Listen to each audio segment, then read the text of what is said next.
In Brookhaven, Mississippi, two ambitious entrepreneurs are going where no grower has gone before when it comes to commercial tea production. Jason Mcdonald and Timothy Gibson have started the Great Mississippi Tea Company. They did that in 2012, and their first crop shows great promise in producing high-quality tea.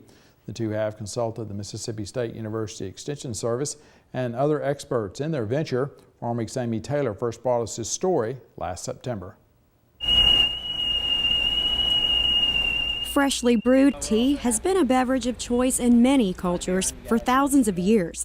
It can be served hot or cold and comes in pretty much any flavor to suit your fancy. Tea has been used as a sleep aid, stress relief, and even for doctoring sunburn. It's a staple item at social gatherings, particularly in the South. And after a hard day's work in the hot sun, a nice glass of iced tea is hard to beat. In Brookhaven, Mississippi, Jason Mcdonald and Timothy Gibson decided to launch the Great Mississippi Tea Company, where they grow camellia plants for making tea. Jason Mcdonald tells the story behind this crazy idea. Well, after Hurricane Katrina, we lost a lot of our timber in Walthall County, and so we'd been looking for a crop that would withstand a hurricane. And we were on vacation in Charleston in 2002, and we saw the Charleston Tea Plantation. So we decided to take a visit. So we went out there, and they said that it was a camellia, needed high heat, humidity, and acidic soil, and ample rainfall. And I said, well, sounds like we found a crop. So we called up Rebecca Bates, our extension agent, and said, we've got this crazy idea, will it work? And she said, well, we'll try.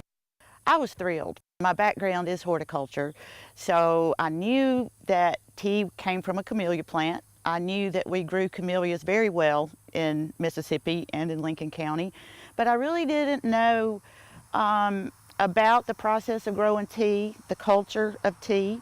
I didn't quite understand how it was harvested. The soil type it needs is a good sandy loam. It needs an acid soil, and we certainly have plenty of that here in Lincoln County. Bates says the soil was sent to the soil testing lab at Mississippi State University Extension Service to be analyzed for nutrient levels and determine if anything needed to be added, such as lime or fertilizer. This service is available to all Mississippi landowners who can send dirt samples to the lab for analysis and recommendations. Co-founder Timothy Gibson explains more about getting started. We had to build planters because of drainage issues. We've had to cut in different drains to get the water away, have everything potted over from little pots to big pots, planting bigger plants in the ground so that we can take cuttings from them later. For irrigation, a low voltage system is used which comes on automatically each day and has a built-in fertilization system. Additionally, Jason Mcdonald explains the need for the shade cloth. When the plants are as small as they are, if they go in full sun, it can burn them back and kill the plants. It's also important because when it gets 108 degrees with heat index, it offers a little bit of shade for the cooler weather. It's also the irrigation comes on at the hottest part of the day, so the mist and the shade together, it actually will cool off the area about 20 degrees.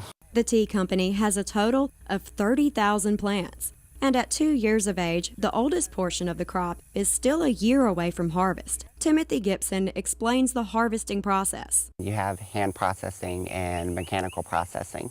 Hand processing is exactly what it sounds like. You have people that get out there and they pluck the first 2 little leaves and the 1 little bud that's coming up. They pluck it off, throw it in a basket, then it gets laid out so that it can lose a lot of moisture. And then it gets broken up and let oxidize, and that's where it turns brown. Mechanizing does the same thing. Additionally, Jason Mcdonald describes the company's goals after harvesting the plants. All tea comes from the same plant. So if you have black tea, green tea, oolong, yellow, white teas, they're all the same plant. It's just how you process it. Then you can add flavorings on top. It's wildly popular in the United States with the flavorings, primarily because there's a lot of chlorine chemicals in our water, so it's kind of masking those bad tastes. But what we're aiming for is really some high-grade specialty tea that some things would be cold brewed, so you still get the flavors. Flavorings around the world are not really sought after, but we will have a line of tea bags and things for American use that would be flavored, and we'll also have orthodox and bulk tea.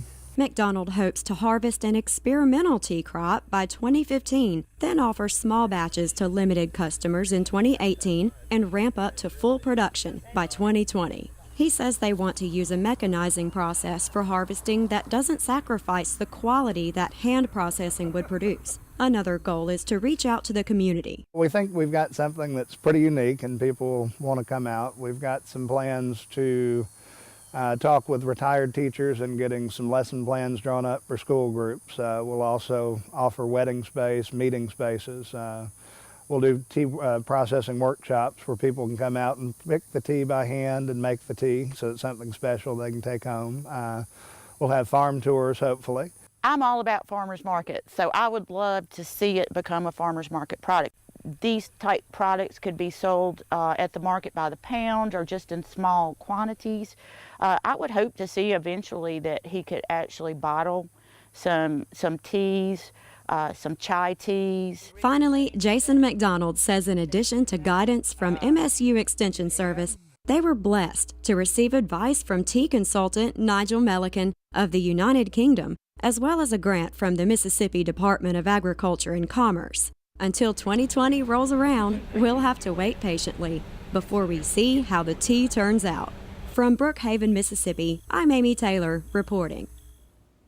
And you can watch this story on the Great Mississippi Tea Company on our Facebook page, Farmweek website, or YouTube. We'll also have the contact information, website, and Facebook information for the company. Our website address is farmweek.msucares.com. We're also available at twitter.com/farmweek. So Leighton, bit of an update on the story.